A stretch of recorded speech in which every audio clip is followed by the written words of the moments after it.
Iran समर्थित Hezbollah ने Israel पर हमला कर दिया है। जानकारी मिल रही है कि आईडीएफ द्वारा कल हिजबुल्लाह के 2 शीर्ष कमांडरों के मारे जाने के बाद हिजबुल्लाह उत्तरी सीमा में इजरायल के अरब अल अरामशी इलाके में आत्मघाती ड्रोन हमले कर रहा है। इससे पहले मीडिया रिपोर्टों और स्थानीय अधिकारियों के अनुसार हिजबुल्लाह ड्रोन हमले में 3 लोग मामूली रूप से घायल हो गए। इजरायल रक्षा बलों ने कहा कि विस्फोटक से भरे 2 ड्रोनों ने बीट हिलेल के उत्तरी समुदाय के पास के इलाकों पर हमला किया। हिजबुल्लाह ने क्षेत्र में आयरन डोम बैटरी को निशाना बनाने का दावा किया है। आतंकी संगठन हिजबुल्लाह ने हमले की जवाबदारी ली है। हिजबुल्लाह ने कहा है कि उन्होंने कहा कि इजरायली सेना द्वारा इस्तेमाल की जा रही इमारत को विस्फोटकों से भरे ड्रोन से निशाना बनाया गया।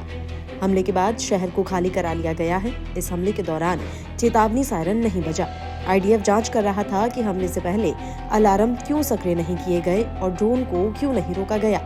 एक दिन पहले दक्षिणी लेबनान में इजरायली हमलों में 2 कमांडरों सहित हिजबुल्लाह के 3 आतंकी मारे गए थे। हिजबुल्लाह ने कहा है कि ये उसकी प्रतिक्रिया में किया गया हमला था। सोशल मीडिया पर इस घटना से जुड़ा फुटेज वायरल हो रहा है। इसमें एक ड्रोन को हमला करते देखा जा सकता है।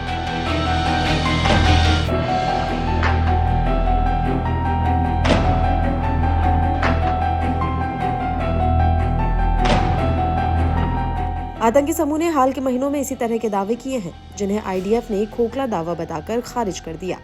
ईरान के हमले पर कार्रवाई का निर्णय इजरायल इस समय ले रहा है। इससे पहले ब्रिटेन के विदेश मंत्री डेविड कैमरन ने बुधवार को कहा कि सप्ताह अंत में ईरान द्वारा किए गए मिसाइल और ड्रोन हमले के जवाब में इजरायल कार्रवाई करने का निर्णय ले रहा है।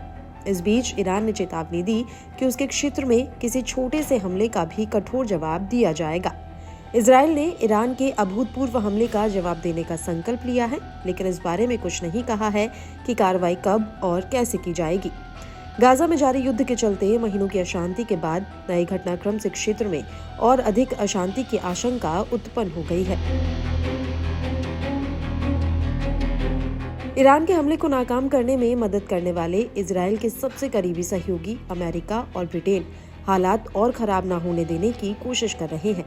इस बीच ईरान के राष्ट्रपति इब्राहिम रईसी ने वार्षिक सैन्य परेड को संबोधित करते हुए इजरायल को किसी भी जवाबी कार्रवाई को लेकर चेतावनी दी।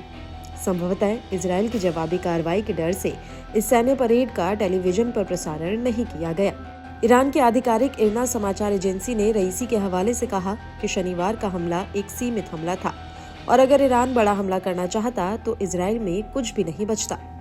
कैमरन और जर्मन विदेश मंत्री एनालेना बेयरबॉक दोनों बुधवार को शीर्ष अधिकारियों से मिलने के लिए इजरायल में हैं।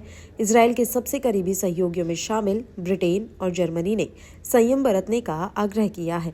कैमरन ने कहा कि ये स्पष्ट है कि इजरायल ईरान के खिलाफ कार्रवाई करने का निर्णय ले रहा है, लेकिन उन्हें उम्मीद है कि वह इसे इस तरह अंजाम देगा जो सख्त भी हो और इससे ज्यादा संघर्ष भी न बढ़े।